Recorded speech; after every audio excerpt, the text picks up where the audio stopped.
Supreme court chief జస్టిస్ని వెంటాడటం ప్రారంభించింది pseudo secular వర్గం.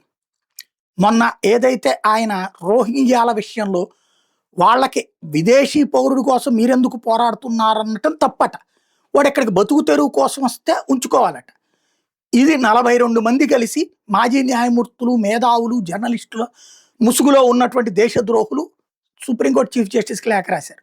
దాంతో 44 మంది దేశభక్తులైనటువంటి మాజీ న్యాయమూర్తులు, ఇప్పుడు ప్రజెంట్ జర్నలిస్టులు వీళ్ళందరూ కలిసి ఇంకొక లేఖ రాశారు సుప్రీంకోర్టు చీఫ్ జస్టిస్కి మద్దతుగా.